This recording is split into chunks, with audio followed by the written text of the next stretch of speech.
everyone. I'm Liz Cohen. I'm Dean of the Radcliffe Institute for Advanced Study, and I am delighted to see so many of you here today. Welcome to a very special Radcliffe Day, celebrating 15 years of the Radcliffe Institute and 135 years of Radcliffe.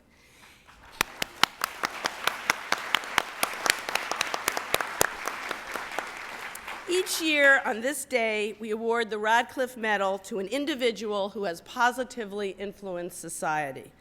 This year, we honor Drew Gilpin Faust for her leadership as the founding dean of the Radcliffe Institute and as Harvard's 28th president, and for her commitment to the transformative power of higher education. Drew, would you please stand?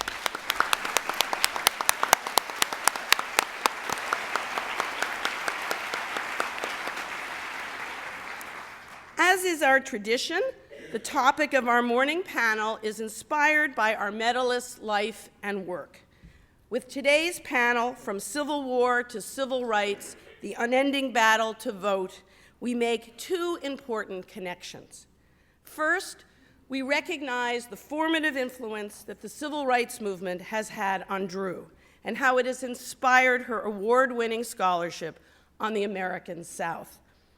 And second, we explicitly acknowledge the significant historical, political, legal, and social connections between the Civil War era and the modern civil rights movement.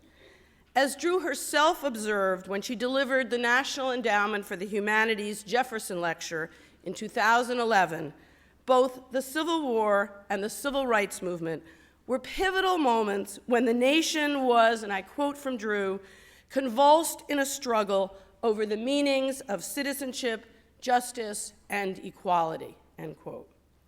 Indeed, historians frequently refer to the period between the end of World War II and the late 1960s as the Second Reconstruction, because of the ways that grassroots activists, as well as leaders on high, notably presidents, Congress, and federal justices, worked to redress the long-standing racial inequality that had persisted long after the end of the first Reconstruction in 1877.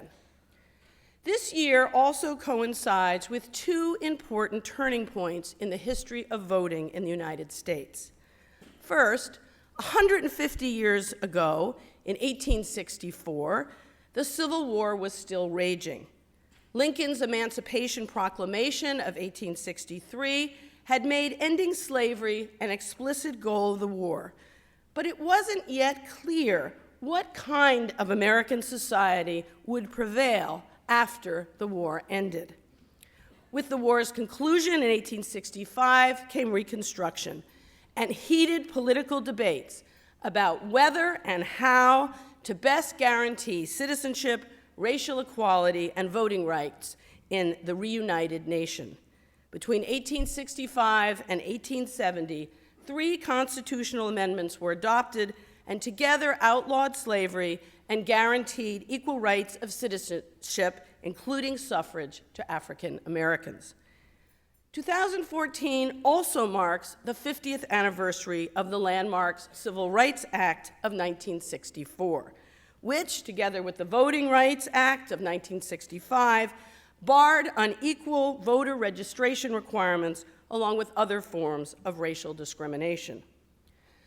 But all anniversaries these days are not happy ones. Next month also marks 1 year since the Shelby County v. Holder decision, where the Supreme Court struck down a key provision of that 1965 Voting Rights Act that required some counties and states with records of racial discrimination in voting, mostly in the South, to obtain Justice Department approval before changing their voting laws. But even before the Shelby decision, in the lead up to the 2012 presidential election, 17 states had passed 25 new laws restricting voting. Immediately following the Supreme Court's decision last year, 5 southern states moved to implement new voter ID laws, which in some cases required voters to pay for state-issued IDs.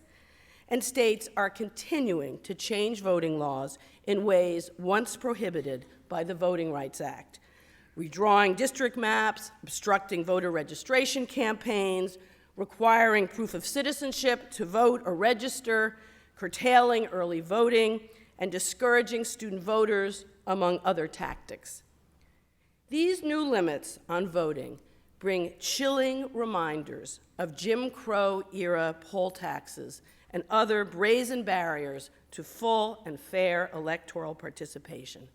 As Georgia Congressman John Lewis, who led the march across the Edmund Pettus Bridge in Selma in 1965 and who received the honorary degree from Harvard in 2012, said recently, and I quote him, "The right to vote is the most powerful, nonviolent tool we have in a democracy," end quote. Today, we find ourselves as a nation once again confronting the meanings of citizenship, voting, and equality. In an era when the United States repeatedly presents itself as a beacon of democracy in a world threatened by authoritarian extremism and lawless terrorism, it is deeply troubling to observe this retreat from the most basic requirement of a constitutional democracy, the right of each individual citizen to vote in free and open elections. With the help of our distinguished panel, we have the opportunity today to delve more deeply into the meaning of these challenges to universal suffrage and to understand better how contemporary American politics are shaped by this nation's disturbing history of racial conflict and inequality. In just a moment, I'm going to turn things over to Dan Carpenter, who will tell you more about our impressive panelists and will frame the panel in greater depth. But before I do, a few words about how we will proceed from here. Our hope is to foster plenty of interaction among the panelists and with you, the audience. Each presenter's remarks, therefore, will be relatively brief. After the panelists have spoken, we will first open the floor to them so they have an opportunity to converse across their areas of expertise. And then it will be your turn. It's now my pleasure to present to you Dan Carpenter, the Ali S. Freed Professor of Government, Director of Harvard's Center for American Political Studies, and Director of the Radcliffe Institute's Social Science Program. The author of 2 award-winning books on public bureaucracies and governmental regulation, Dan has recently embarked on an exciting new project on the historical significance of petitioning as a major form of political intervention in North America. You can read more about Dan's many accomplishments in the program card on your seat, and now I will just turn things over to Dan.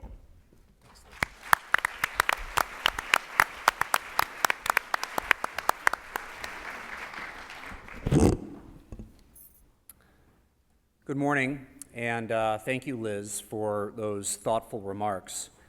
As I teach government and American political history here at Harvard, I'm especially excited about this morning's panel, considering myself somewhat more of a student this morning than a professor. On a day when we celebrate the contributions of President Drew Faust, it's important to remember that one of the central subjects of Drew's study as an historian, the Civil War, was fought in part over conceptions of humanity and citizenship.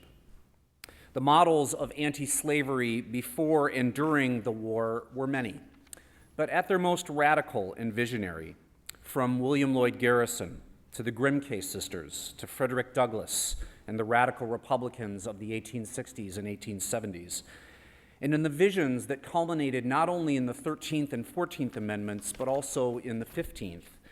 At their most radical, those visions included the recognition of African Americans, and indeed all persons, as public political actors, as citizens. And many historians have taught us that the women's suffrage movement that led to the 19th Amendment itself took lessons and inspiration from the anti-slavery movement, as did the civil rights movement of the 1950s and 1960s.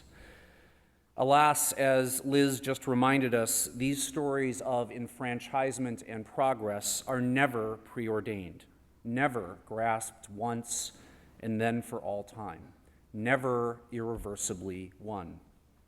So too with voting rights. As Harvard's Alex Kassar has put it, the trajectory of progress towards full voting equality in the United States has never been monotone, has been anything but linear. Just decades after having won partial voting rights in states like New Jersey in the 1770s, American women progressively lost voting rights at the dawn of the 19th century, a process that ended for a time in the eclipse of voting rights in 1807 in New Jersey. After gaining the right to vote in southern states during Reconstruction, votes that brought African Americans as members of Congress to Washington in the Republican Party, black men lost those rights, and of course black women and men lost so many other liberties in the Gilded Age and Progressive Era. Indeed, the sad fact is that eras often known for progress or empowerment also witnessed the wide-scale disenfranchisement and marginalization of others.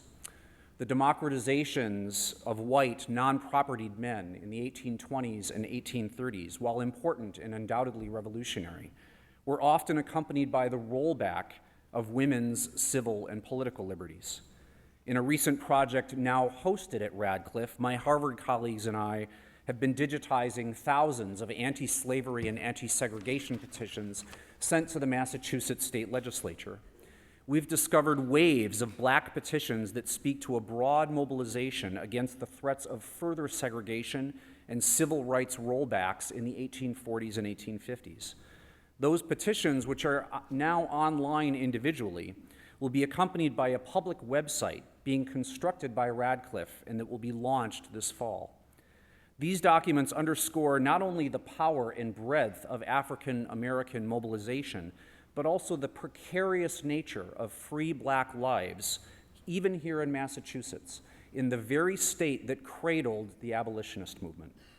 And of course, it was in what we call today the Progressive Era, and often at the hands of voters and politicians calling themselves progressives and populists, that much of the Jim Crow system crystallized. Whether we are in the midst of a similar moment now, I will leave to the panel to discuss. Yet it is worth noting that the voting rights regressions described by Liz in her remarks are taking place at a time when other kinds of citizens, quite literally in recent law, those citizens formed by chartered corporations, are gaining unprecedented authorities and powers in public life. Well, I can't think of a better group to discuss these issues than the one you have assembled before you today. So let me introduce them and get out of the way so they can share their insights. For three of our panelists, I'll remind you that information about them and their careers can be found on the program card that you have with you, and so I'll simply list their titles. Lani Guinier, class of 71, is the Bennett Bosky Professor of Law at Harvard Law School. Darlene Clark Hine, a Radcliffe Fellow from 2004, is the Board of Trustees Professor of African American Studies and Professor of History at Northwestern University. Tony Horwitz, a Radcliffe Fellow in 2006, is the author of Confederates in the Attic, Dispatches from the Unfinished Civil War, published in 1999, and Midnight Rising, John Brown and the Raid That Sparked the Civil War, published in 2012. Finally, it is with some regret that I report that due to a recent injury, from which I understand she is recovering well, Jacqueline Dowd Hall, Radcliffe Fellow 2004 of the University of North Carolina, cannot be with us today. In her stead, we have somebody who knows her work, and indeed knows Professor Hall herself pretty well. That would be her spouse. So I introduce Professor Robert Korstad, who is Kevin D. Gorder Professor of Public Policy and History at Duke University. Professor Korstad works on 20th century U.S. history, labor history, African American history, and contemporary social policy. He is the co-director of Behind the Veil, documenting African American life in the Jim Crow South, a documentary research project at Duke's Center for Documentary Studies. Professor Korstad is also the author of Civil Rights Unionism, Tobacco Workers and the Struggle for Democracy in the Mid-20th Century South, and the co-author with Jacqueline Dowd Hall of Like a Family, The Making of the Southern Cotton Mill World. He earned his BA and his PhD from the University of North Carolina at Chapel Hill. So we'll start off the panel by asking each of our scholars to share some thoughts, and then we'll move to a general discussion with questions from the audience. that will be written on cards and from which I will choose. We'll begin with Professor Guinier. Lani. So we each have 7 minutes.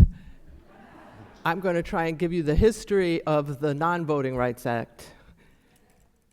And starting in 1903 with Oliver Wendell Holmes, who was the justice of the court, who wrote a decision in which the state of Alabama won the right to deny blacks the right to vote. And they won that right because Justice Holmes said, if the great mass of white people do not want black people to participate in the elections, there's nothing this court, he is speaking for the Supreme Court, there's nothing this court can do. Now, that's a pretty strong statement about the limitations of the Supreme Court and the power, simultaneously, of the individual states to determine voting rights.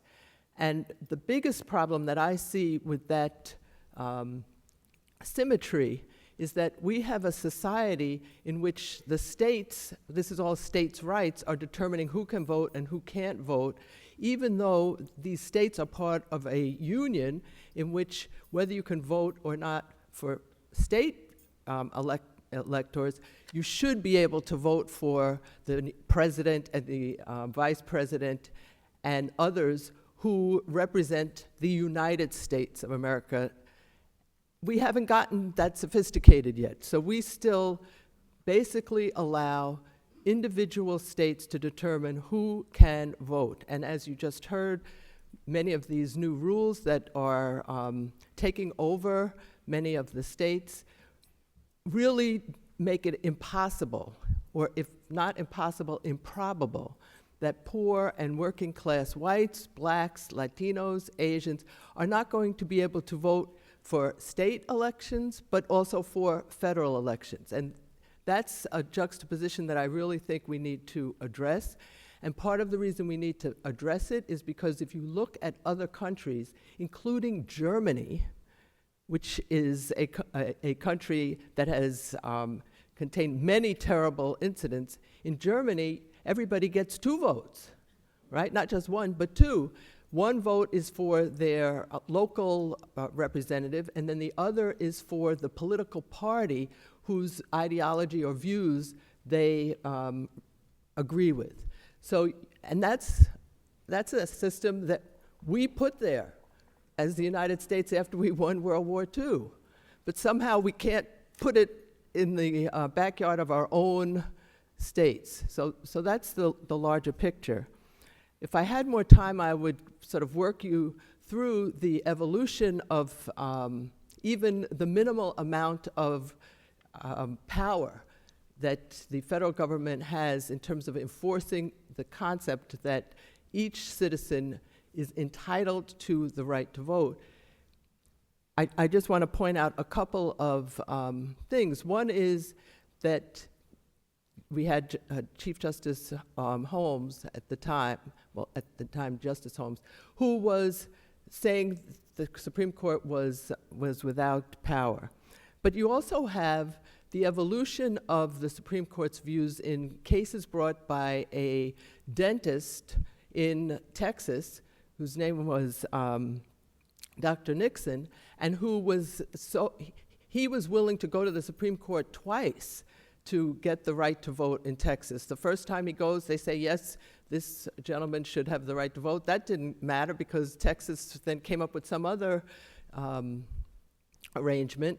We're talking about 1927, 1932. There's this fight going on as to whether Dr. Nixon can vote in the local elections. And it goes on in terms of Smith v. Allwright, another important case after World War II, where now the Supreme Court is feeling its power, and it insists that, we're still in Texas, that blacks should be allowed to participate in the Texas elections. But perhaps the most alarming development is the decision that the Supreme Court issued in the Shelby County case, because it is a it's a throwback to where we were when we were worrying about the case in 1903, the case in 1927, the case in 1932, the case, I mean, we could go on and on. My point is, we keep doing the same thing and getting limited but helpful support that then disappears. So then we have to bring another lawsuit. So there's a fundamental problem here with the power of the states in terms of voting. Now, the terms that they may decide are necessary to vote within the state, that's a separate question. They have the power to determine who votes in federal elections. And so in the context of a country that calls itself the United States of America, we have the divided states of America.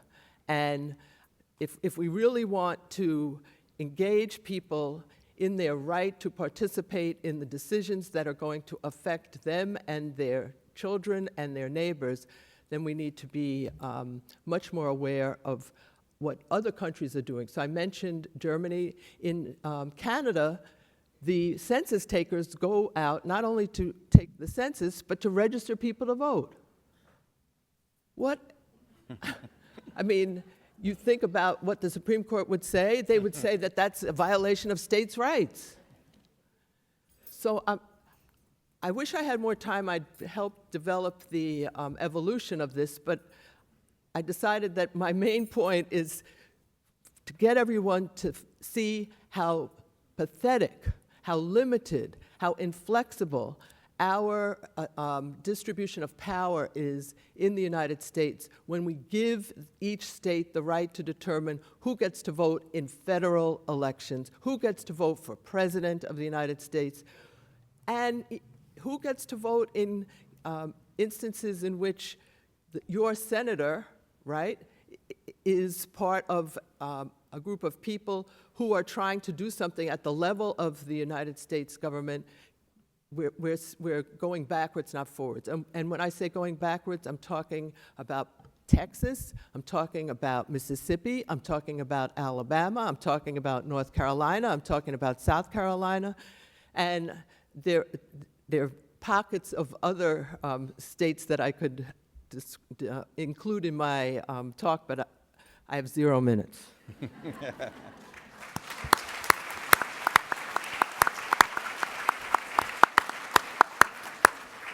Continuing in order, Professor Korstad. Great.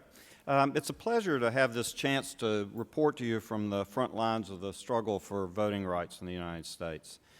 North Carolina right now is the epicenter of a systematic and well-funded move to disfranchise African American and Latino voters, as well as many young people and the elderly.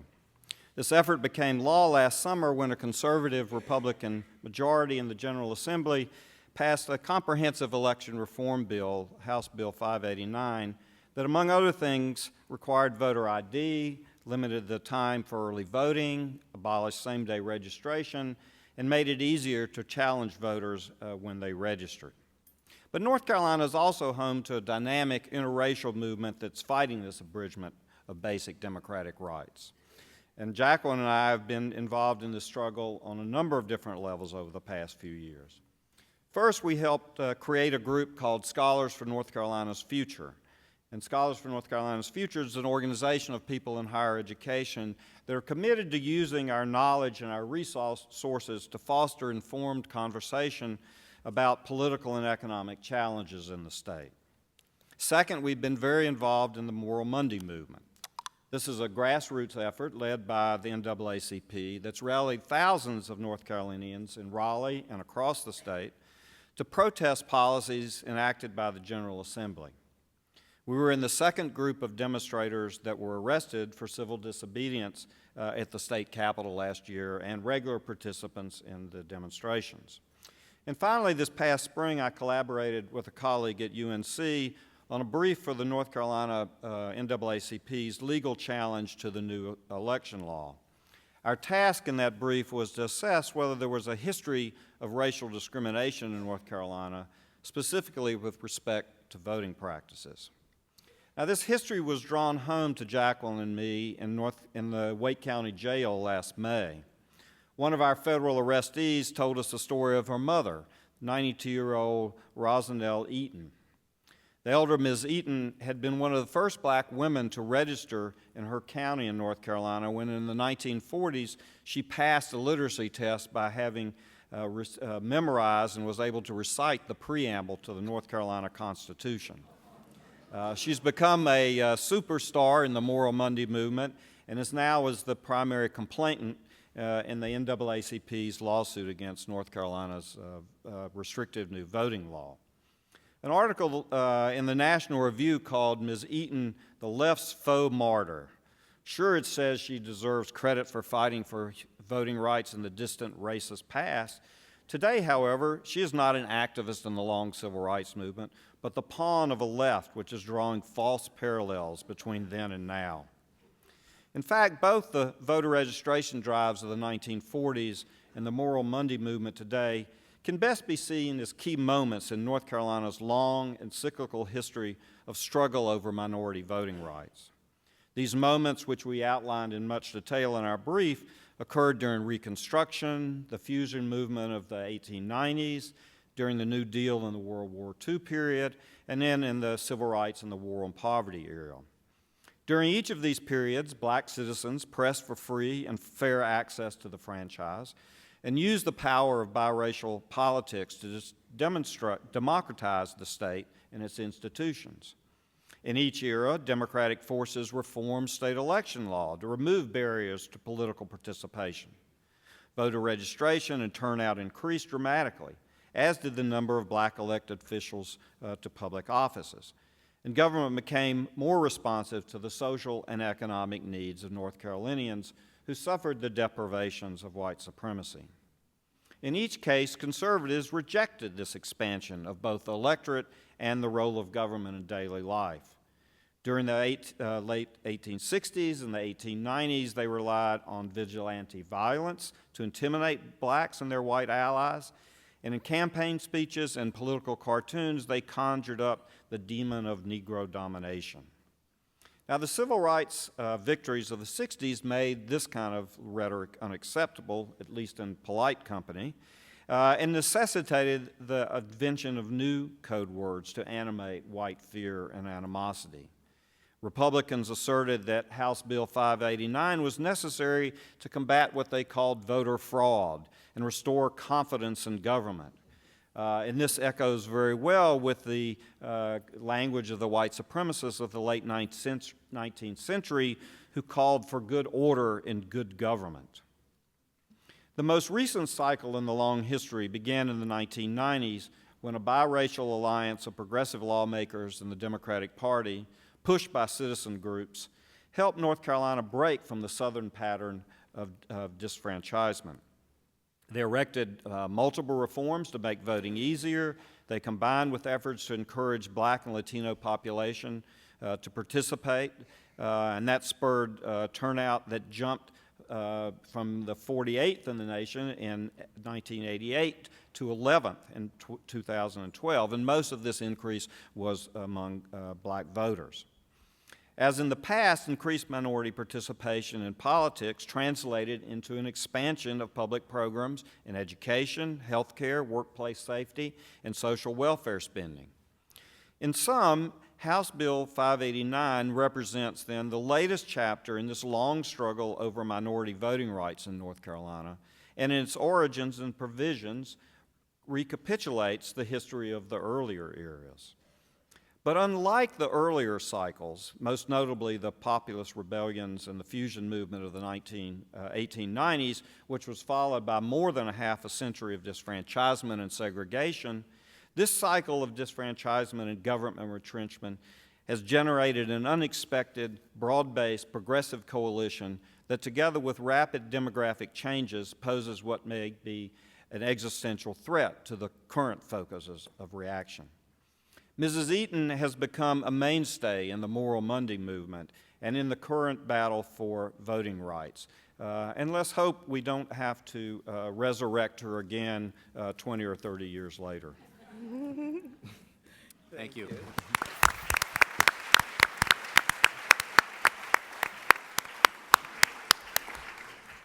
Professor Clark Hine. Thank you. It is really a pleasure to be here and to share this moment with you. I'm particularly honored to have the opportunity to celebrate Drew Faust's career, her work, her achievement, and our decades-long friendship. So thank you, Liz, for inviting me to be part of this panel.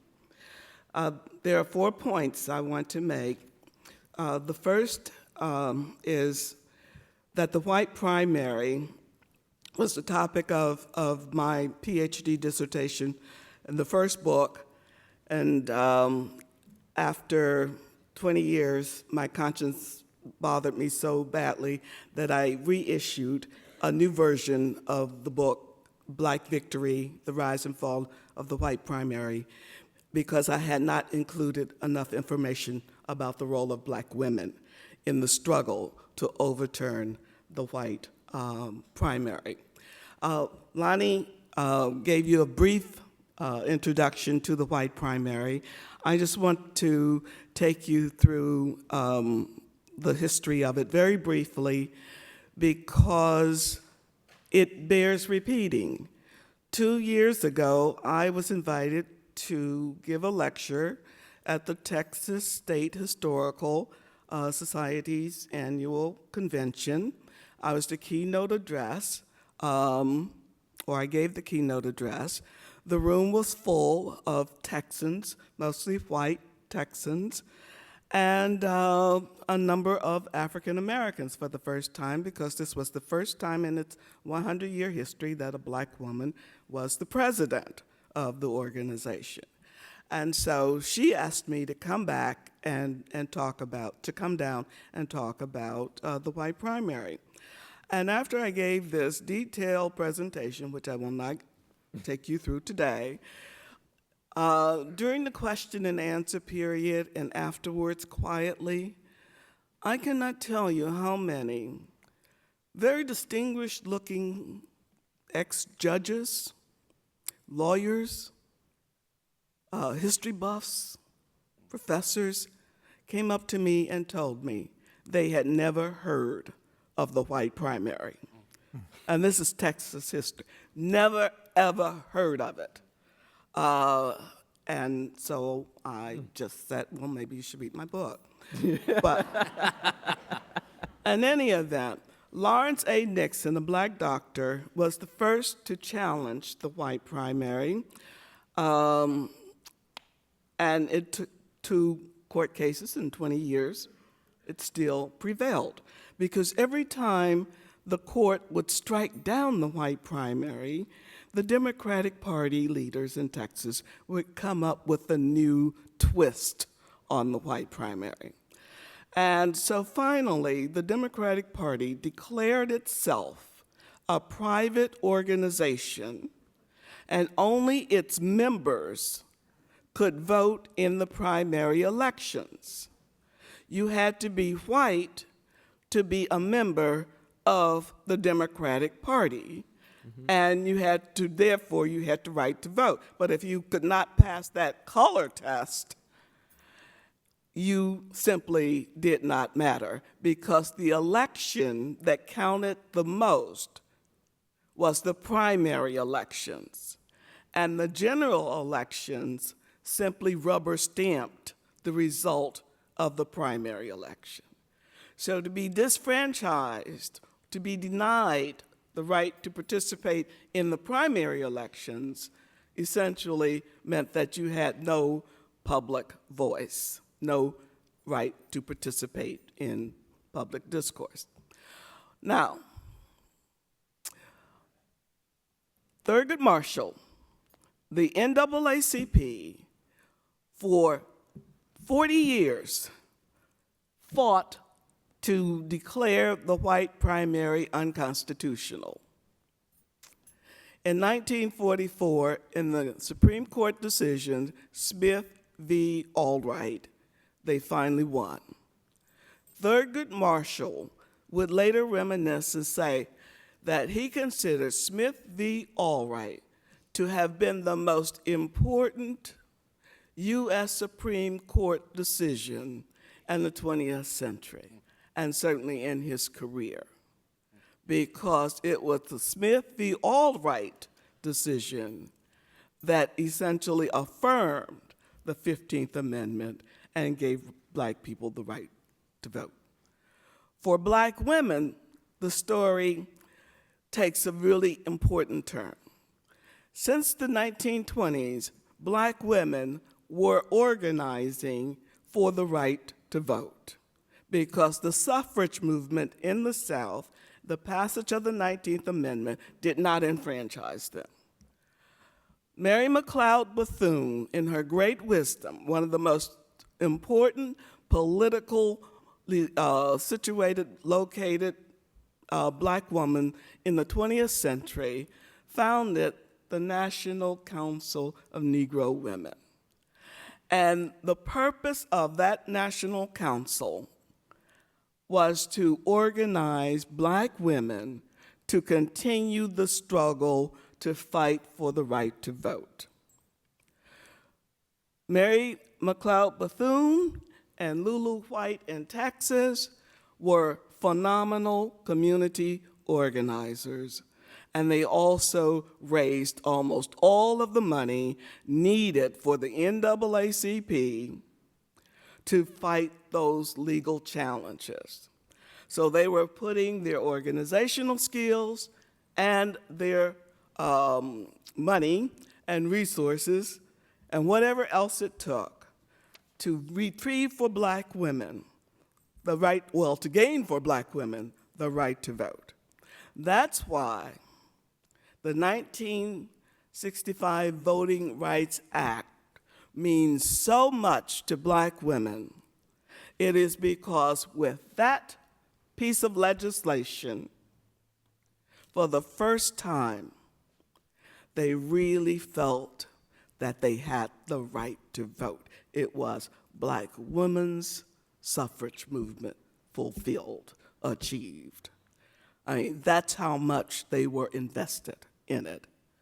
Two of the first congresswomen who were African Americans came after that particular passage of that particular legislation.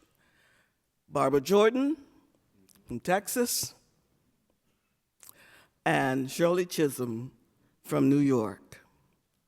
And one of the first judges, federal judges, black women federal judges, serving from New York, but to achieve that stature would be Constance Baker Motley, who was one of the foremost civil rights attorneys of her generation and was boots on the ground in the South with all that legislation through the 50s and the 60s. And so my time is up. I can only say that having done so much, and of course 99% of black women voted to elect the first black president of the United States, I can assure you, if we keep the vote, 99% of us will vote to elect the first woman president of the United States, too. I was going to end on a simpler note, if I get there. Tony Horwitz. Hi. When I was first asked to be here some months back, I received an email that read, with your outstanding career as a legal scholar and your many publications and lectures on voting rights, you would be an ideal panelist. I was flattered for about 10 seconds, the time it took me to realize this email was intended for someone else. That would be Lani Guinier. But once we got that sorted out, we agreed that I would speak instead as a reporter and writer who's often written about issues of race in the South and about the social context in which the fight over voting rights is playing out. Voter suppression is just one feature of a racial landscape that I've seen change dramatically in recent decades in ways that make me optimistic about the future, not my usual mindset. I'd also like to suggest that by many measures of racial progress, it's the North, not the South, that now looks like a laggard. So I'm going to throw some numbers at you that I hope may surprise you. Let's start with housing. Study after study shows that segregation is starkest and most persistent in the upper Midwest, in cities like Milwaukee, Chicago, and Detroit, followed by the Northeast, New York in particular. On the flip side, the 20 least segregated metro areas are all now, almost all of them now in the South, including 3 in South Carolina, the state that gave us secession and Strom Thurmond, among other blights. In southern cities like Charlotte and Nashville, about 30% of residents live on blocks with both black and white households. That compares to less than 6% in Chicago and only 4% in New York. And what's most striking over the past 15 years is the rapid integration of southern suburbs, places like Hoover, Alabama, which was founded by arch segregationists in the 1950s, and now is a third non-white, the same ratio as the Birmingham metro area as a whole. The South schools are also the most integrated in the nation, despite slippage due to the lifting of desegregation orders. The North Carolina cities of Charlotte and Raleigh have the most integrated schools in the nation, and their black students test better than anywhere in the U.S.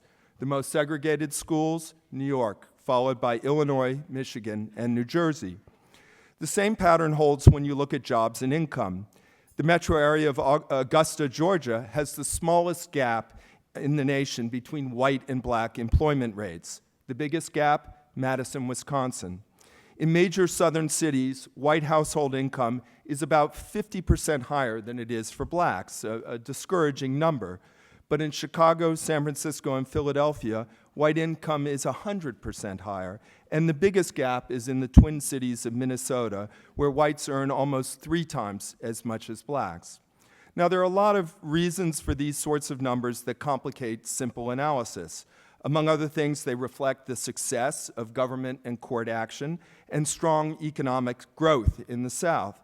But they also speak to a reality on the ground that I think helps explain a lot of the defensiveness I often hear talking to white Southerners about race. And I'll cite just one conversation I had this week as an example. Bruce Dobie's a businessman in Tennessee who lives in an integrated neighborhood and voted for Obama. Yet when I asked his view of the Supreme Court decision on voting rights, he replied, "You simply can't convince me that Georgia is any more racist than Indiana, so get off our case and move on." As for voter suppression, he said, "The Republicans voting for these bills hate Democrats more than they hate black people." To me, that's a distinction without a difference, since Democrats in the South are now mostly black. But it reflects a sentiment I often hear, and not only from whites. Many Southerners feel their region is still viewed mainly through stereotype as a sort of evil twin on which Northerners project what are really national sins, bigotry, violence, ignorance, and other ills. Racial attitudes are harder to measure than housing patterns, but here too there are very striking and positive changes. In the Jim Crow and Civil Rights era, there was no hotter button issue than the intersection of race and sex. In 1958, only 4% of all Americans approved of interracial marriage, and as recently as 1987, only 47% approved. In just 25 years, that figure has soared to 87%, with Southerners very close to the national average. For those under the age of 50, the approval rate is well over 90%. And the results are obvious, not just in Atlanta or Charlotte, but in towns and working-class areas across the South, which now has by far the highest rate of black-white marriages in the nation. And sorry to keep picking on New York, but the rate of black-white marriages there is 66% lower than it is in Alabama. And New York has the largest black population in the nation. I also see a remarkable change when it comes to memory of the Civil War and slavery. 20 years ago, when I was researching my book, Confederates in the Attic, I found a strongly resurgent neo-Confederate movement that was naked in its white supremacist views. And in more genteel circles, there was obvious avoidance of race and slavery, for instance, at plantations and other historic sites, where women in hoop skirts might make passing mention of what they delicately referred to as servants' quarters or plantation labor. That world looks very different today. Rebel diehards and haters are still out there, of course, but they're a diminishing minority with a diminishing and aging audience. Most young people, black and white, are bored or embarrassed by debates over the rebel flag or the singing of Dixie. And these issues don't speak at all to the surging immigrant population. And slavery is now front and center in public commemoration of the Civil War era. And I saw this most dramatically when I reconnected recently with Joseph McGill, a black South Carolinian I met 20 years ago when he was a park ranger assigned to Fort Sumter, a shrine to the Confederacy. Now, McGill has launched an extraordinary project to stay overnight in every surviving slave dwelling in the country to bring attention to that history. And he's often accompanied by a colleague who puts on antebellum chains before lying down for the night.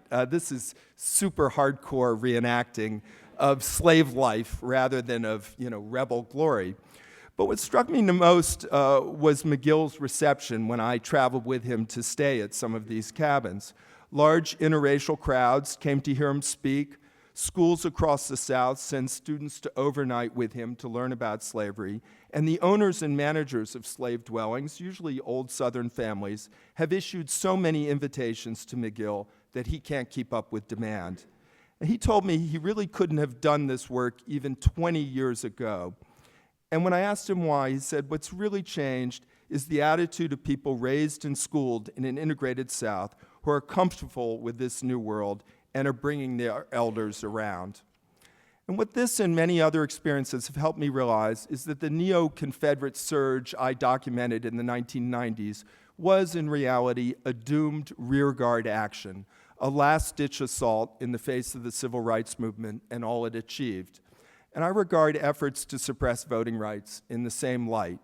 Historically, as we've heard, these measures were first introduced to roll back the phenomenal success of black voters and political representatives during Reconstruction. In the mid-20th century, white Southerners launched massive resistance to cling to white control.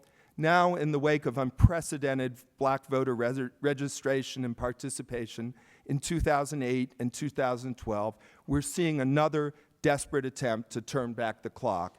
Except this time, it won't take decades to overcome because the change in demographics and attitudes is so profound. And I'll just end very briefly, my time's run out, with another South Carolinian, Richard Gergel, a liberal white judge who for years has regaled me with tales of his losing battles against the South's old guard. And when I called him this week, he of course railed against efforts to suppress the vote, but he also said that the suburbs are integrating so rapidly that legislators can no longer gerrymander quickly enough to keep up with the change. The huge influx of immigrants is remaking the map too, and as a result, he believes South Carolina will be majority-minority and politically purple or blue within a decade, along with Georgia, Tennessee, and Texas. And lastly, talking to Judge Gergel brought home to me the importance of the courts. They were critical in the late 19th century in facilitating Jim Crow and voter suppression, and decades later in overturning it. If a Democratic candidate wins the White House in 2016, she may determine the balance of the Supreme Court for decades to come. So more than ever, those who care about racial justice need to register voters and get them to the polls, whatever the obstacles. History's on our side. Thank you.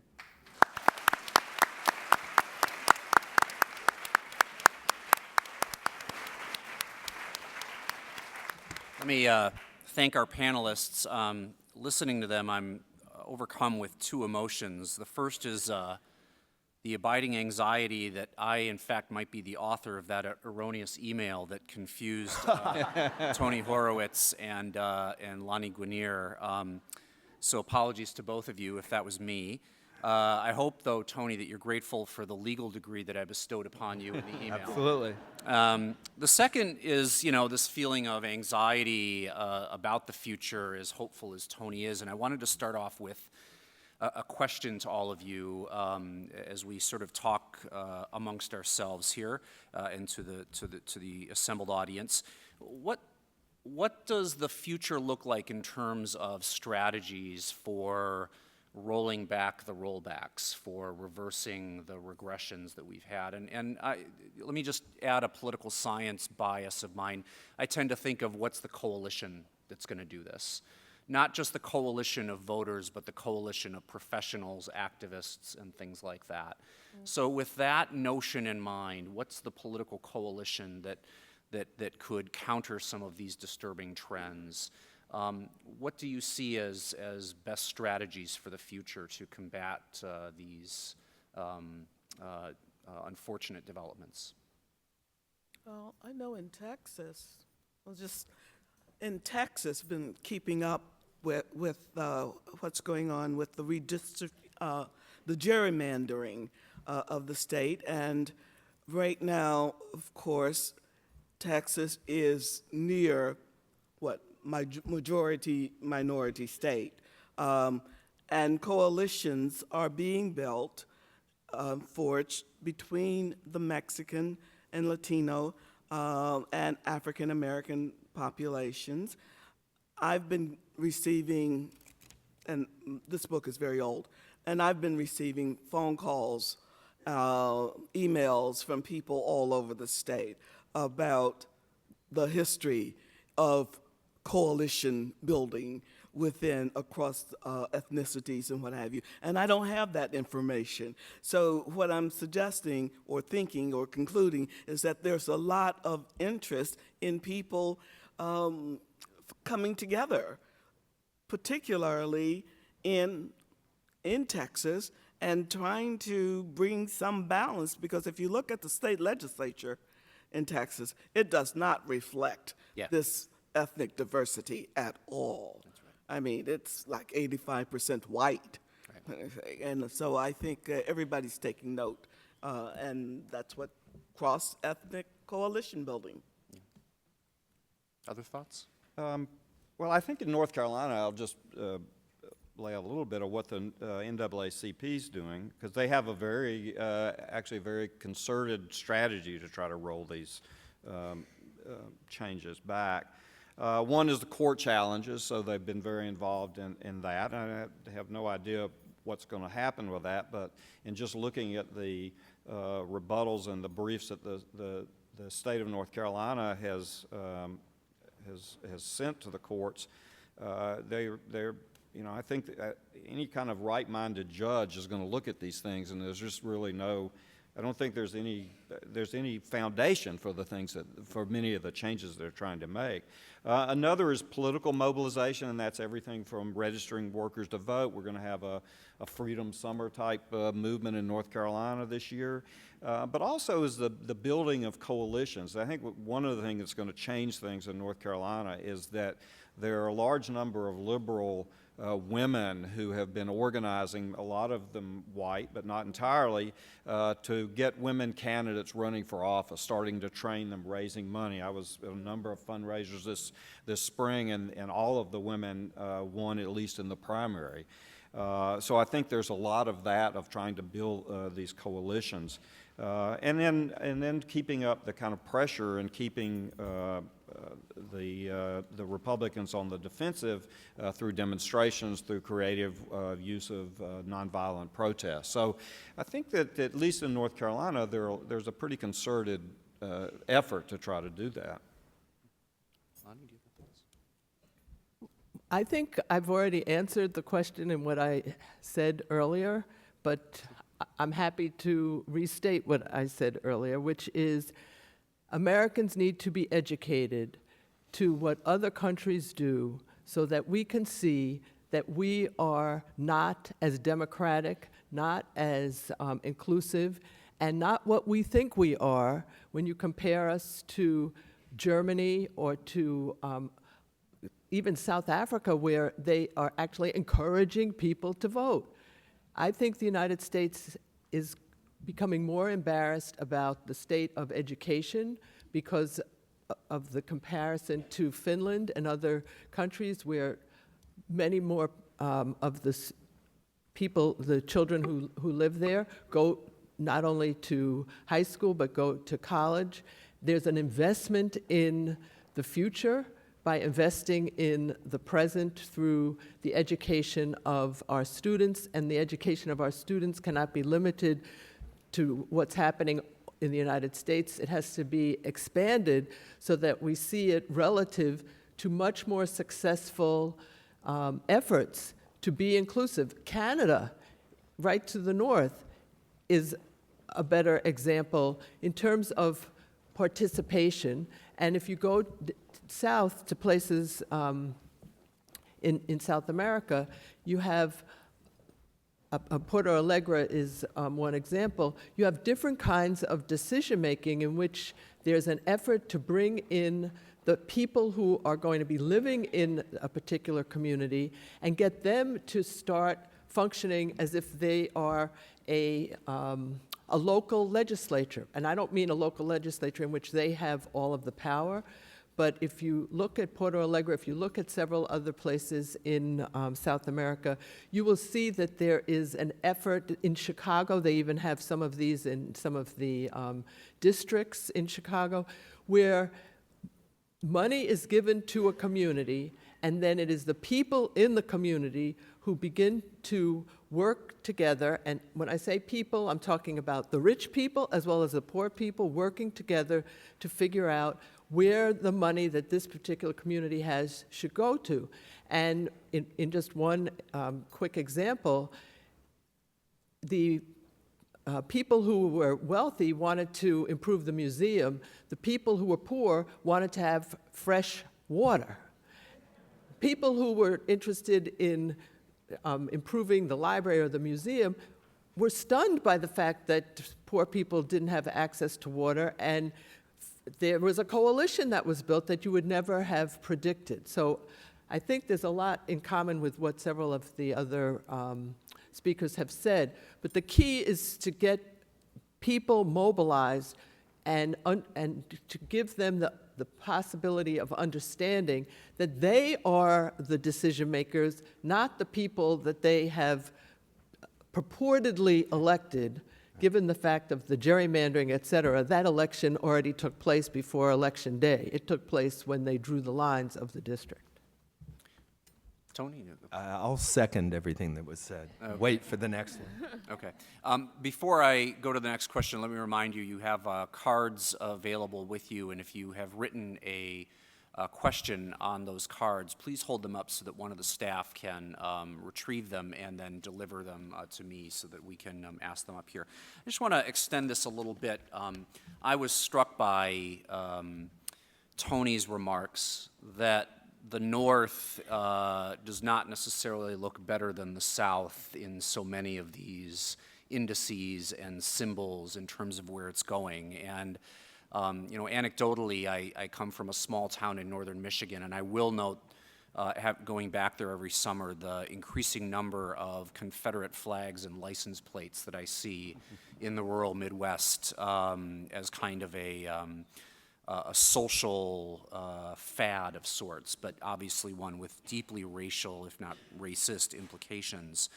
But that, to me, suggests a problem. If we are to rely, as many of you have rightly noted, on changing demographics to reverse these trends in places like the South, where we can hope for African American and Hispanic coalitions coming together, what of those many states where those demographics don't necessarily point in that direction, possibly Wisconsin and Michigan, as two of them, and others where there have been attempts to introduce these kinds of laws. Could I just Darlene?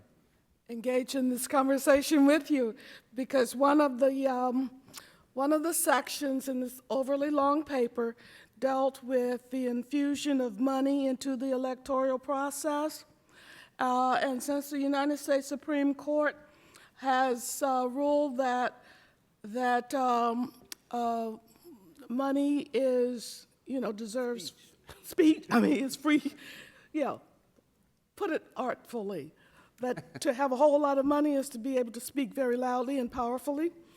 It seems to me that when we look at the distribution of wealth and income in our society right now, that the people at the top, that top 1%, dare I say that in Boston, have a whole lot of power in terms of what issues and what candidates will be elected and supported.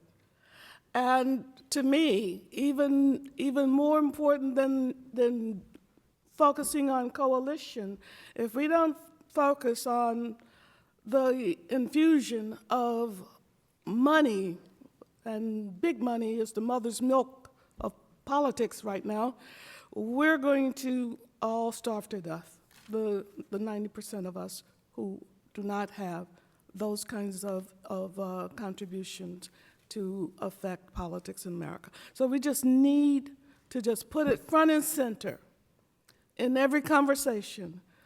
What is happening with the distribution of wealth in the society, and how is this affecting who votes, and whose policies will be advanced? That's not, so you regard those as inseparable, joined at the hip issues, right? Absolutely, absolutely inseparable. And Michigan is a great state, so is Wisconsin, for demonstrating and reflecting that. Okay. I'll just chime in a little differently. I mean, yeah, we didn't really talk about that this essentially what was once a Southern disease has gone national. Voter suppression is, I was really struck, we were exchanging readings for this panel. Pennsylvania tried to bring in this tough voter ID law on the basis of fraud, and it went to court, and the court ruled that they had not established a single case. They couldn't prove one case of fraud anywhere in the state. And turned it back. So this is clearly a national issue.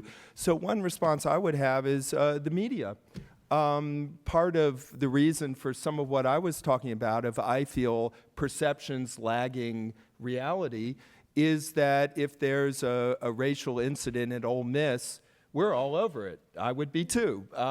It's obviously still a big issue in Mississippi, Alabama, et cetera, but it also conforms to a certain narrative. Well, we need to be in Michigan writing about what you're talking about, that rebel flags are popping up, and what is it about some of this toxic Southern ideology that seems to have migrated around the nation in recent years. Yeah. Interesting that one of our questions that was just handed to me reads as follows. Given the statistics regarding segregation quoted by Tony, then how can the suppression of voting rights keep occurring? Is his optimism appropriate? What about the role of money and the millionaires on these issues, given that corporations now seem to be citizens with free speech? So not only the inequality, but also the active judicial empowerment of those on the higher end or on the receiving end of these trends of redistribution. Right? Yeah. So, I would just say I'm not optimistic on the voting rights short term. I mean, the others laid it out. I was just trying to say that if you look beyond that, I think there are reasons for optimism, but I think the others would have a better answer to the specifics of money and influence. I'm sorry, go ahead. I'm very optimistic. I mean, it sounds foolish. But I don't think most Americans are going to sit by and idly let this democratic experiment end with a disproportionate amount of power solely in the hands of the few. I don't think that's going to happen. I think we're going to mobilize, we're going to educate, we're going to do whatever it takes to make this democracy work. And if we look back at the very beginning of the founding of the society of America, we know that the founding fathers really didn't want to have mass participation in the electoral process, and that it's been a struggle for over 200 years. So what is there? Why should we be discouraged now? Every 50 years, we have an upheaval, you know, and we get it together, and we take to the streets, we do whatever, we talk, we write books, we cry, we moan and groan, and we advance and open up the franchise. We're not going to let this democratic experience fail. Well, this is really a question for the other panelists who know more about this. Can you make an argument this is in fact going to backfire, as it seemed to in 2012? Will this in fact mobilize African American voters in particular, but just people in general who are outraged by this, that it simply won't, not only won't work, but it could work to the advantage of the other side? I think, one of the problems here is that, I think that could possibly be true, and it's going to take a while in North Carolina. I think one of the problems, though, is that, voter suppression is only part of the package. In North Carolina, this is going along with incredible budget cuts to education, health care, unemployment insurance, and there are a lot of people who are suffering very much from these kinds of cutbacks today. And one of the things that bothers me is that long-term impact on education, is going to take generations to change. The Speaker of the House in North Carolina has stated very publicly that one of his goals is to do away with public education. And they're doing a good job of it by attacking the teachers and the teachers' unions, and you talk about a mistake, which they're trying to rectify right now by paying them more if they'll give up tenure, which I don't think the teachers are going to do. But the day they took away some of the rights of teachers, that next Moral Monday, there were about 5,000 teachers out there in their red T-shirts, a lot of young white women who had voted for Republicans thinking, oh, they're not so bad, who were angry and have become, very important participants. But I guess one of the points here is that this voter suppression, to me, goes along with a political ideology about the role of government and about the kind of moral nature of our society. And in North Carolina, you have, this kind of conservative forces versus progressive forces, and the conservative forces, voter suppression is something that is important because it's the people who have suffered from decades of white supremacy and Jim Crow and racial discrimination and economic discrimination, who are the ones who have been making the demands for better schools, for better health care, for better public transportation, for a better environment. Don't put the dumps in our neighborhood.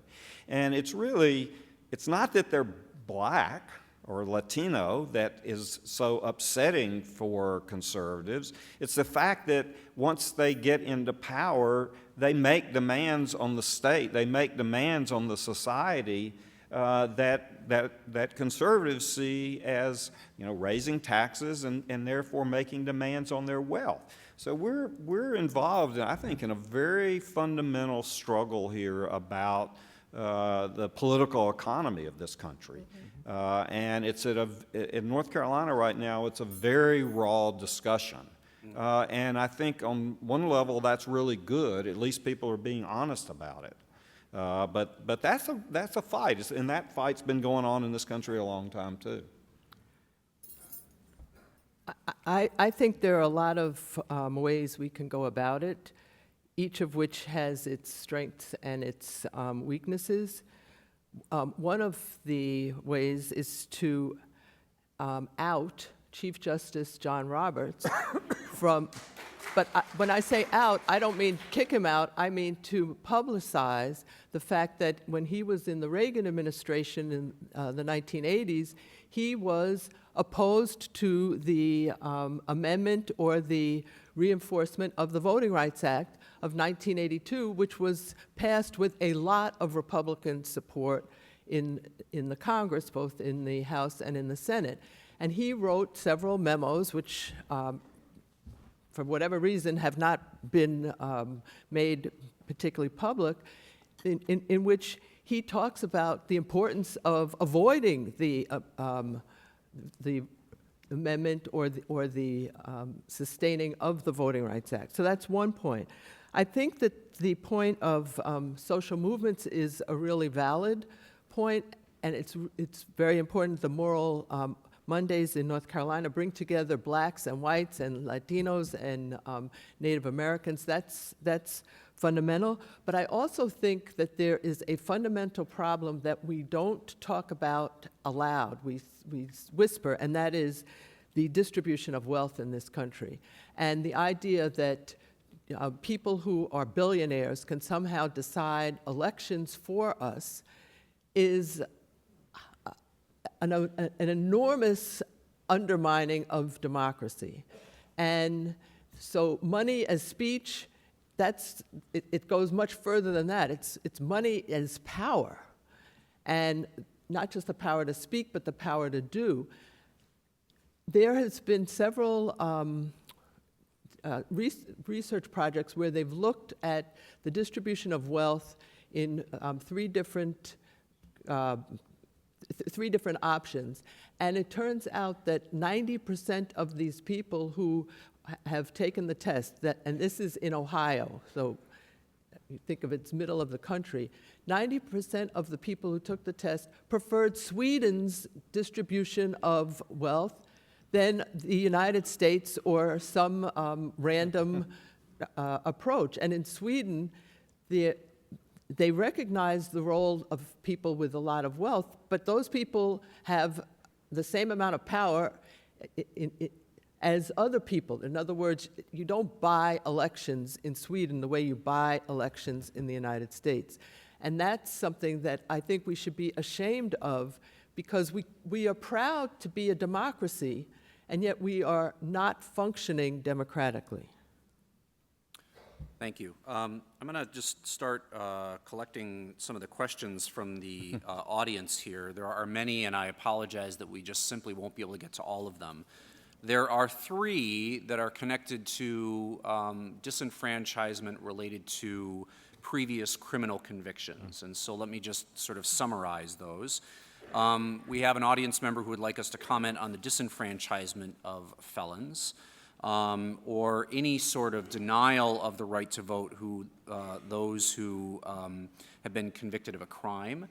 This questioner notes rightly that the European Court of Human Rights has voided such laws, another example of how some of these foreign examples may be Could I just, I'll take my opportunity Please, to answer go right that, ahead. which is the disenfranchisement of felons. Go to Canada and you will see that the people that they disenfranchise are the politicians who are trying to buy an election, right? They don't disenfranchise, meaning you can still vote in Canada even if you are in a prison. You cannot vote in Canada if you have in some way violated the rules of the game and are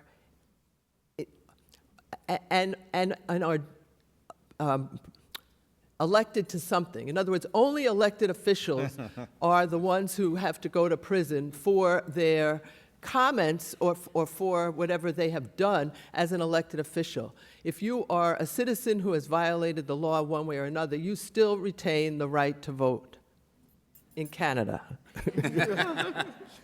Other thoughts on this? So the trends in terms of disenfranchisement, franchisement of felons, it's a huge population in the United States. We're talking about millions behind bars, which is related to some of the other issues we've been talking about. But so I think the audience wants to. Well, I think that's a very important question, and I thoroughly support enfranchisement of as many Americans as we possibly can enfranchise, if you will. And I think it has been, the African American community has suffered horribly because of the disenfranchisement of people who have paid their debt to society, come out, but can no longer participate in the political process. It makes them permanently alien in a strange kind of way. And we also know that there was a lot of speculation that, maybe that Gore v. Bush election would have turned out a little bit differently had some of those previously incarcerated people regained or retained their right to vote. So as far as I'm concerned, until people who have paid their debt can vote and regain their citizenship rights, then our democracy is impaired. And it's fundamental. And I say that for many, many reasons, but I'm also saying it because the African American community has been disproportionately bruised, if you will, because of this kind of legislation, especially black men. Right. But of course, it's not about race. No. Yeah. I guess 2 quick comments on this. I don't know the exact numbers on felons, but what strikes me is it's sort of throwing spaghetti against the wall. You know, the mission is not, I mean, I'm sure they'd love to. You can't suppress every minority vote. But if you can chip away a few percent here, a few percent here in a number of states, you know, it makes a huge difference. So just trying on every front. But I'm also just, a historical note, you know, reading for this panel, the kind of wicked ingenuity of voting suppression in America over the centuries. Yeah. And I'm sure we perhaps all have our favorite examples. Reading about the South, at one point, I think it was Virginia brought in Gothic lettering on their ballots to make it more difficult for semi-literate voters. My other favorite was South Carolina had the 8-box law, where you had to vote in 8 separate boxes and get every ballot exactly right. And of course, they had white registrars who would assist the white voters and rearrange the boxes for the black voters. So it was like a game of 8-card Monte that you could never win. So anyway. Yeah. Other thoughts? A couple of very pointed questions from the audience that I'm going to go through here. This one is first directed to Lani, and I think it's important because at some level what we're talking about here is the necessity for mobilization, but also keeping in mind that those who make the decisions at the highest levels of government are also very important. Lani, I'll just read the question. You are arguably the most qualified candidate ever to head the Office of Civil Rights. Would you comment about the process of confirming political appointees in the recent political climate? No. Okay. Move on? Okay. So, a couple of very pointed questions. Whoever asked that question, come up to me after the panel, and I'm happy to talk to you. Okay. So that'll be another conversation. A couple of very pointed questions about technology, one about identification and another about electronic voting, which I'm just going to pair together. One questioner wants to know, look, what's wrong, and this is just the question, with requiring an ID, given that we're required to have an ID for everything else we do in our society. So he says, please help me understand the specific objection to requiring ID, not to a whole bunch of the other laws. The other questioner says, shouldn't we be more worried about electronic voting and its rise than we often seem to be, given that it doesn't leave behind the kind of hard records that more traditional systems of voting do? So I'd like to address the voter ID question. The issue is not whether the person actually exists or lives where they say they live. It's the fact that the voter ID is dependent on whoever wants to vote getting an ID. And in order to get the ID, they have to, in many places, travel 30 miles, 40 miles to get the ID, and then return 30 or 40 miles. They have no car, truck, or other form of transportation. There are no buses running from where they live to where you have to go to get the ID. So this is a way of making it too costly for poor people, elderly people, people who are otherwise just too busy to go 30 or 40 miles to get an ID. We live in a technology society, and yet we're saying you have to go to a particular place in this state that is not close to where you live if you want to vote. So it's, and in conjunction with what several other of the panelists have said, and it turns out that these states do not produce pages and pages of people who somehow manage to vote without being a person, right? They're a ghost or they're voting twice. There's no evidence of any of this. That's the big problem. It's just an effort. It's a political effort to deny poor people, whether they are white, black, Latino, or Asian, the right to vote, because you are making, it's like you have to pay. You have to be able to pay the costs of getting the ID. In addition, Texas, if you have an ID for getting a gun, that's great, right? You get to vote because you got a gun. Now, does that make any sense at all, that we want people who have guns, but not people who have needs?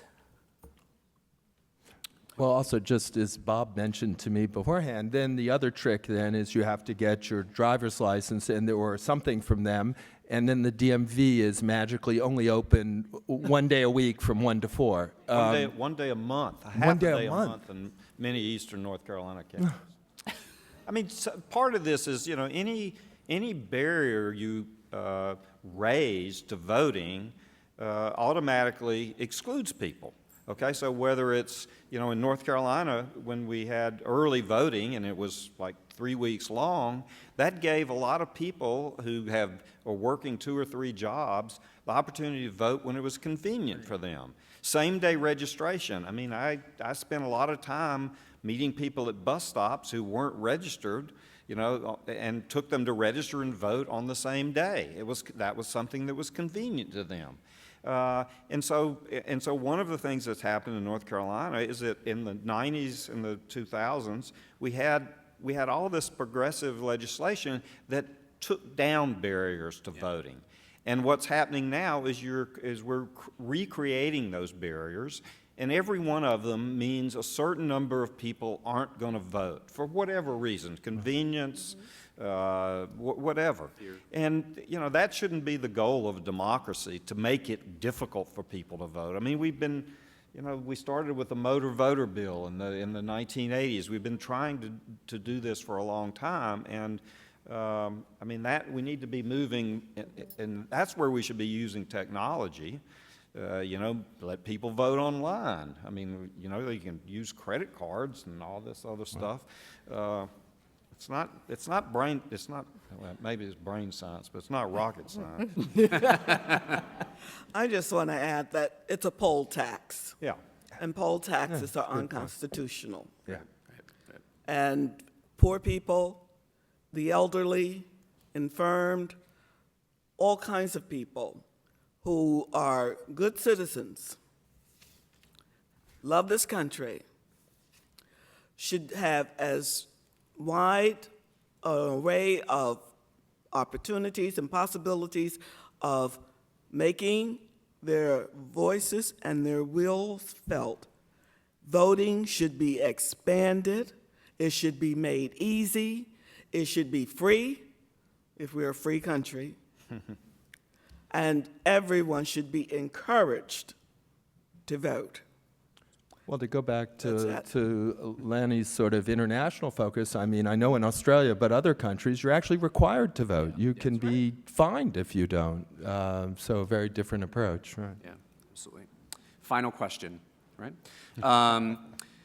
So in 50 years, how do you think historians and political scientists will evaluate our current president, Obama, and his legacy with regard to equality and minority rights?